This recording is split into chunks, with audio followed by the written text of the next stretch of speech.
Chapter number 1 that is our environment. तो हम geography का मतलब पता है, हम सिर्फ अर्थ से रिलेटेड पढ़ेंगे। अर्थ से रिलेटेड हमने जो कुछ भी आज तक डिस्कवर किया है वही हम इस बुक में पढ़ेंगे। तो हम बात करते हैं हमारे चैप्टर नंबर 1 की, जिसका नाम है एनवायरनमेंट।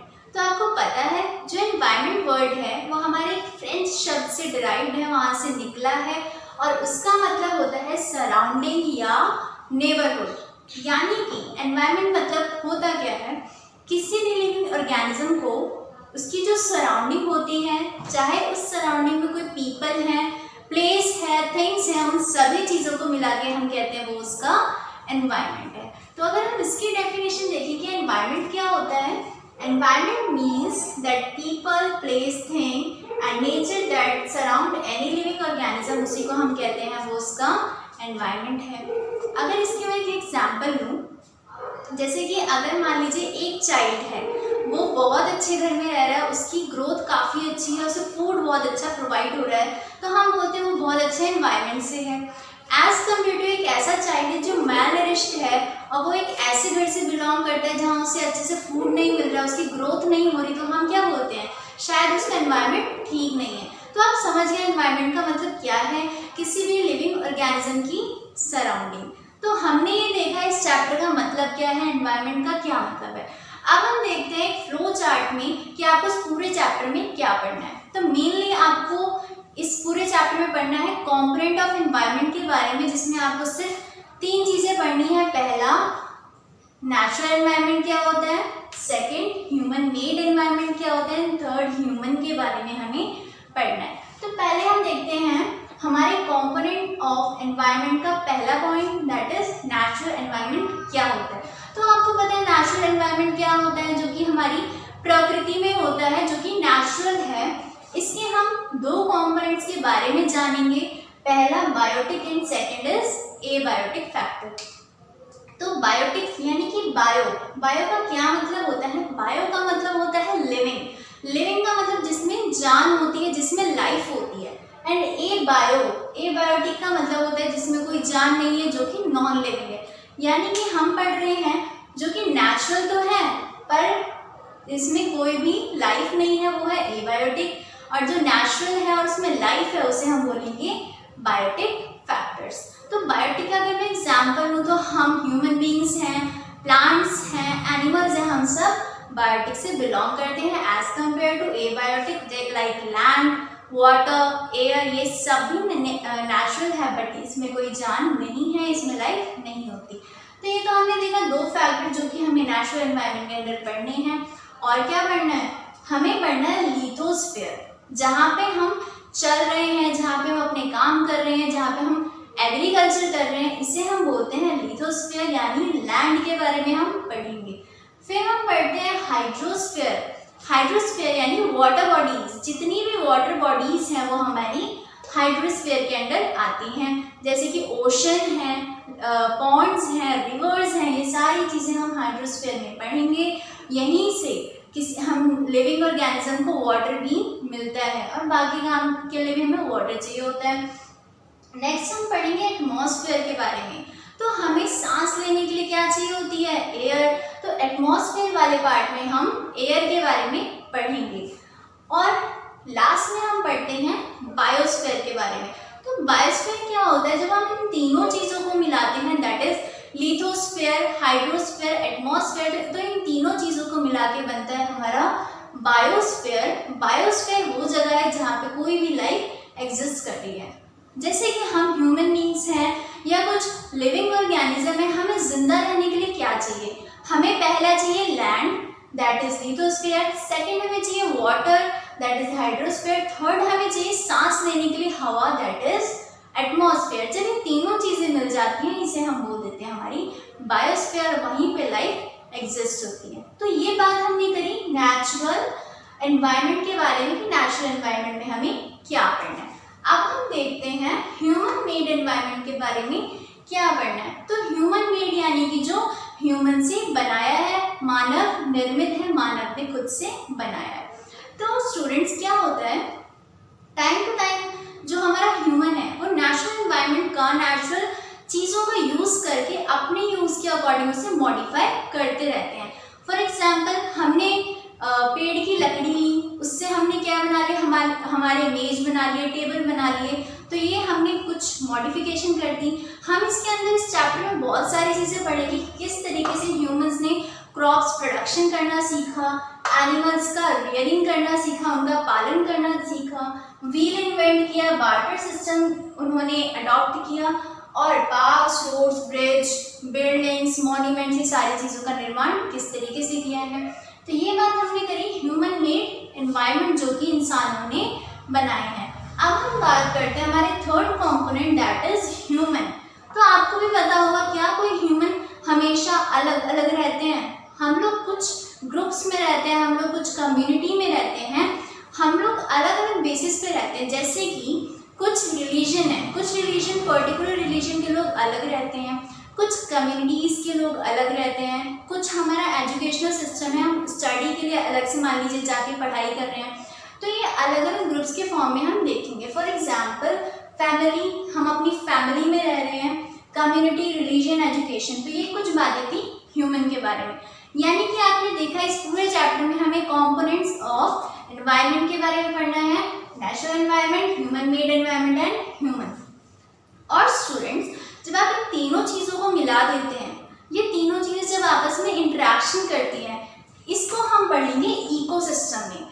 यानी इकोसिस्टम जहाँ पे नेचुरल एनवायरनमेंट भी हो, ह्यूमन मेड एनवायरनमेंट भी हो और ह्यूमंस भी हो, और ये आपस में इंटरेक्शन करते हैं, तो इसी को हम पढ़ेंगे हमारे इकोसिस्टम में। तो ये तो वो सारी चीज़ें थी जो कि आपने यहाँ पे पढ़ी। तो ये जो सारी चीज़ें हैं, इसको हम एक डे को पर्टिकुलर सेलिब्रेट करते हैं। तो कौन सा डे है? याद आया आपको? हमने 5 जून को अभी सेलिब्रेट किया था। ये है हमारा वर्ल्ड एनवायरनमेंट डे। तो जैसे कि हमने लास्ट इंट्रोडक्शन वीडियो में देखा था कि हमें इस चैप्टर में क्या क्या पढ़ना है, तो हमने देखा था जो हमारा एनवायरनमेंट है उसके 3 मेन कंपोनेंट्स हैं, that is natural environment, human made environment and humans के बारे में हमने देखा। तो इस वीडियो में हम पढ़ने जा रहे हैं हमारे नेचुरल एनवायरनमेंट के बारे में। तो अब हम इसे डिटेल में पढ़ेंगे।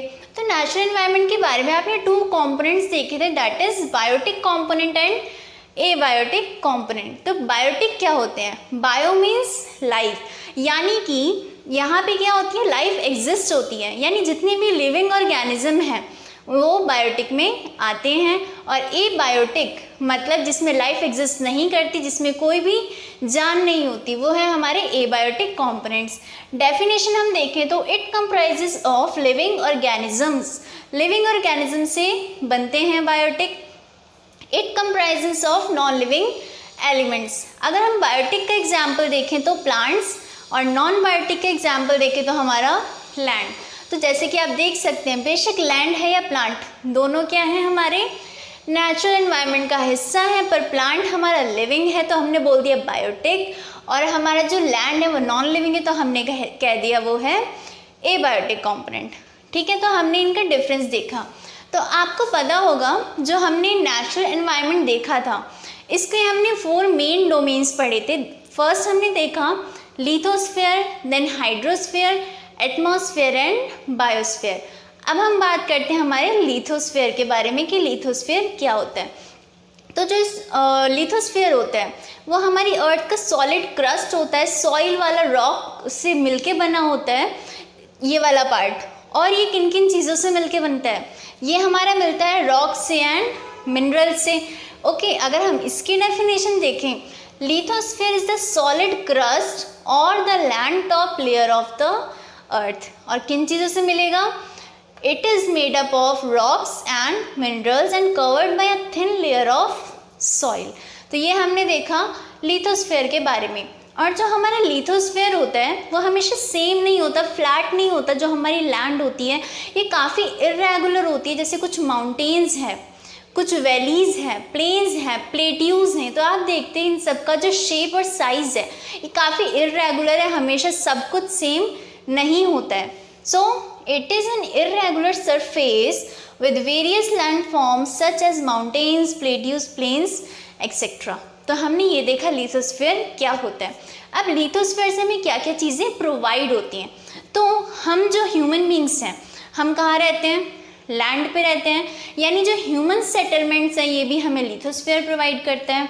एग्रीकल्चर कहाँ होता है, ये भी हमारा लैंड पे होता है, यानी एग्रीकल्चर भी हम अपने लैंड पे कर सकते हैं।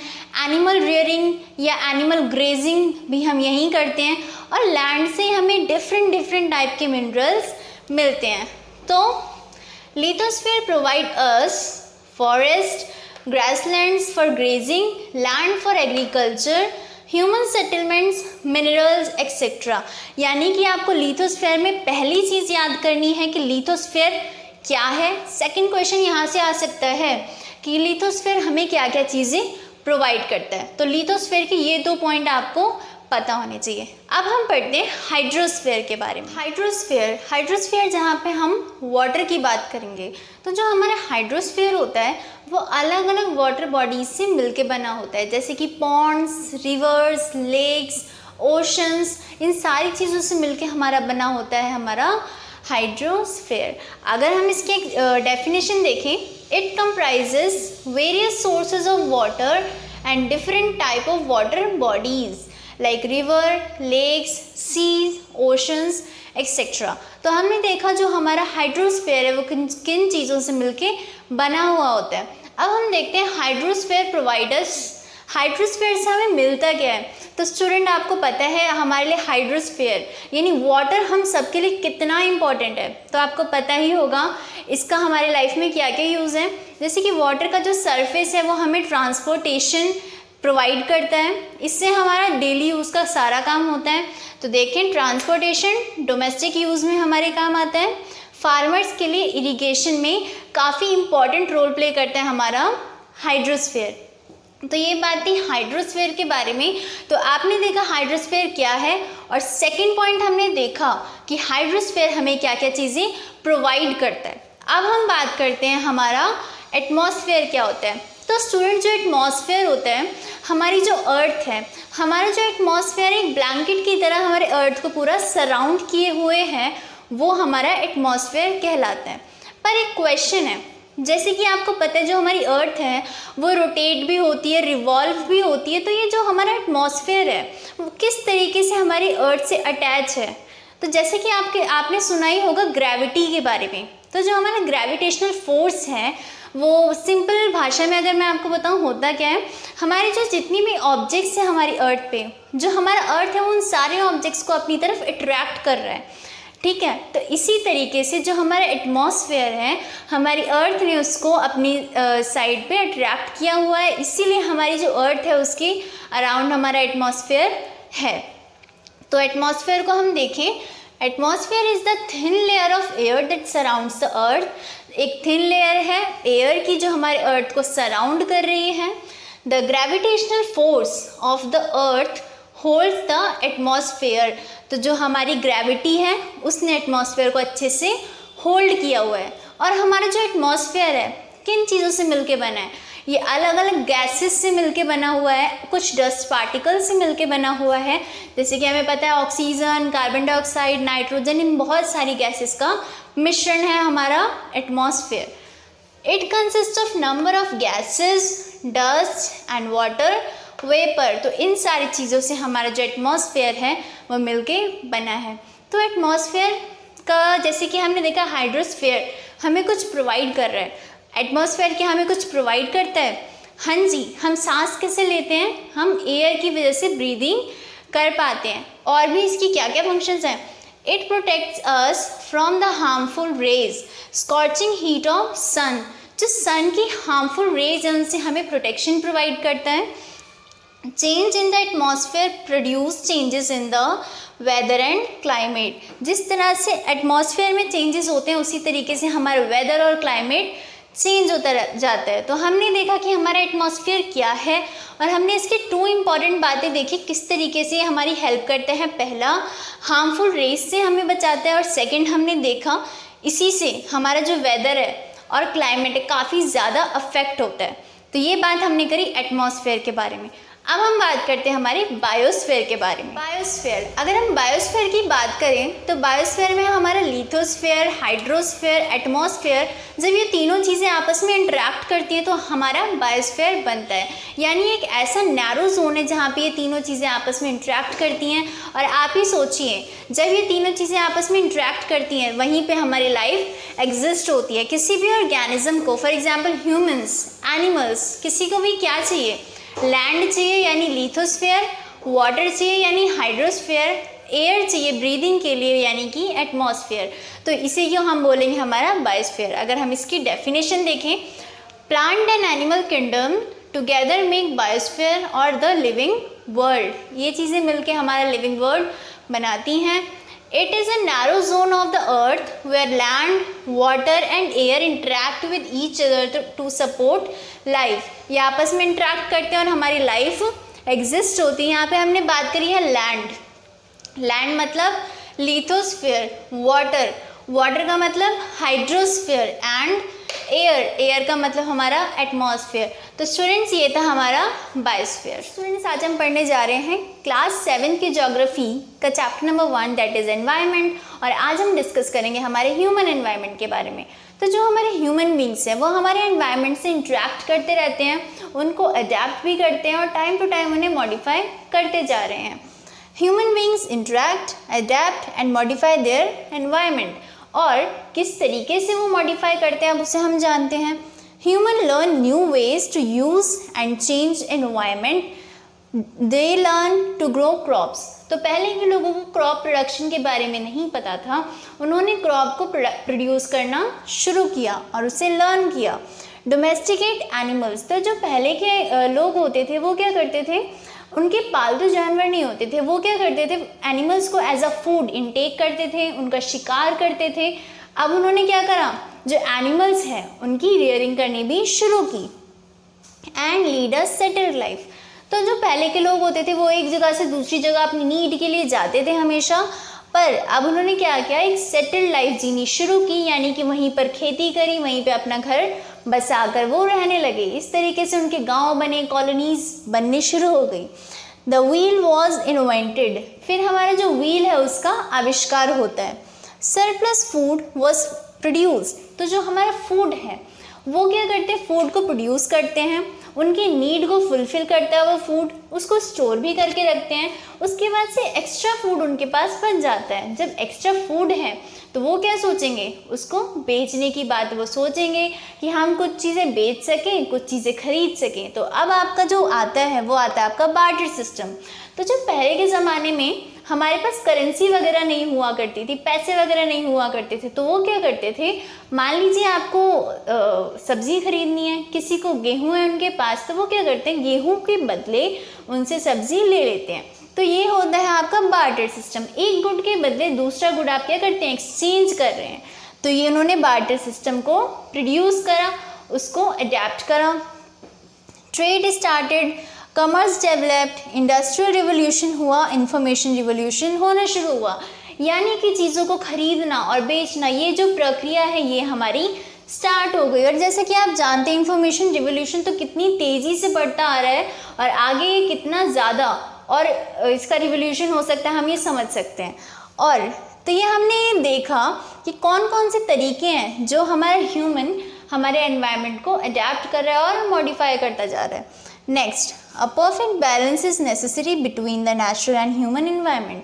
जो हमारा ह्यूमन है और जो हमारा नेचुरल एनवायरनमेंट है, इन दोनों के बीच में काफ़ी अच्छा बैलेंस होना चाहिए। फॉर एग्जांपल जैसे हम गर्मियों में कौन से फ्रूट्स खाते हैं, हमें चाहिए क्यूकम्बर या वाटरमेलन, तो ये जो हमारे नेचर में गर्मी में वही पर्टिकुलर फ्रूट वहाँ पे प्रोड्यूस हो रहे हैं। तो इस तरह से हमारा बैलेंस बना है। सर्दियों में हमें नट्स वगैरह चाहिए। तो इस तरीके से ह्यूमंस में और नेचुरल एनवायरनमेंट में हमारा बैलेंस बना रहता है। पर स्टूडेंट, जिस तरीके से चीज़ें मॉडिफाई होती जा रही हैं, चेंज होती जा रही हैं, क्या नेचुरल एनवायरनमेंट वैसा ही है? आप भी जानते कितना ज़्यादा जो हमारा एनवायरनमेंट है वो क्या हो रहा है, पॉल्यूट हो रहा है और डिफॉरेस्ट्रेशन हो रहा है, तो वो काफ़ी ज़्यादा रप्चर भी होता जा रहा है। तो हमें उसे मॉडिफाई तो करना चाहिए पर उसे वेस्ट नहीं करना चाहिए। Humans must learn to live and use their environment in harmonious way. Okay, तो यहाँ पे हमारा ख़त्म होता है हमारा ह्यूमन एनवायरनमेंट। स्टूडेंट्स, अब हम डिस्कस करते हैं हमारे इकोसिस्टम के बारे में कि इकोसिस्टम क्या होता है। जो हमारे ह्यूमन बींग्स हैं, प्लांट्स हैं, ऑर्गेनिजम्स हैं, ये सभी क्या होते हैं, हमारी सराउंडिंग पर डिपेंड होते हैं, प्लस ये सारे ही आपस में इंट्रैक्शन करते हैं। इंट्रैक्शन कैसे करते हैं, और ये सब आपस में इंटरडिपेंडेंट होते हैं अपने शेल्टर के लिए, अपने फूड के लिए। फॉर एग्जाम्पल, अगर एक प्लांट है, उसे एक गोट ईट कर रहा है, गोट को कोई और ऑर्गेनिज्म लाइक लायन, टाइगर ईट कर रहे हैं, तो इस तरीके से हमारी काफ़ी फूड चेन है जो चलती जाती हैं। ये सब हमारे प्लांट, ऑर्गेनिज्म, ह्यूमंस आपस में ही क्या है, एक दूसरे पर इंटरडिपेंडेंट है। तो ये सब मिलकर हमारा इकोसिस्टम फॉर्म करते हैं। डेफिनेशन हम इसकी देखते हैं। All plants, animals, human beings depend on their immediate surroundings. अपनी सराउंडिंग पर ये डिपेंड हैं। दे आर इंटरडिपेंडेंट और ईच अदर, एक दूसरे के ऊपर भी काफ़ी डिपेंडेंट है। This relation between organisms and there surroundings form an ecosystem. तो ये सब मिलके हमारे इकोसिस्टम फॉर्म करते हैं। इसके क्या क्या एग्जाम्पल हैं? Forest, grassland, lake, river, mountain, ocean, pond etcetera. तो ये सारे हमारे इकोसिस्टम के एग्जाम्पल हैं। फॉर एग्जाम्पल फॉरेस्ट, अगर मैं डिटेल में बात करूँ फॉरेस्ट की, तो फॉरेस्ट में क्या होता है, जो ऑर्गेनिज्म हैं उनकी जब डेथ होती है तो वो क्या होते हैं, धीरे धीरे डिकेइंग हो जाते हैं। उसके ऊपर कुछ सैप्रोफाइट एनिमल्स आ जाते हैं, वो हमारे एक तरीके से मरने के बाद पूरी मिट्टी में मिल जाते हैं। जब मिट्टी में मिल जाते हैं वो न्यूट्रिएंट्स किसे मिलते हैं, रूट्स के थ्रू हमारे जो प्लांट्स हैं उन न्यूट्रिएंट्स को ले लेते हैं। अगेन उन प्लांट्स को बाकी ऑर्गेनिज्म खाते हैं। उन ऑर्गेनिज्म की एक टाइम पे डेथ हो जाती है, अगेन वो मिट्टी में मिल जाता है, हमारी मिट्टी को न्यूट्रिएंट्स मिल जाते हैं, वो हमारे प्लांट एब्जॉर्ब कर लेते हैं। तो एक साइकिल है, ये सब आपस में एक दूसरे पर इंटरडिपेंडेंट है। तो इसी तरीके से काफ़ी सारे इकोसिस्टम हैं और इसी तरीके से इकोसिस्टम चलता है। तो ये बात की हमने हमारे इकोसिस्टम के बारे में।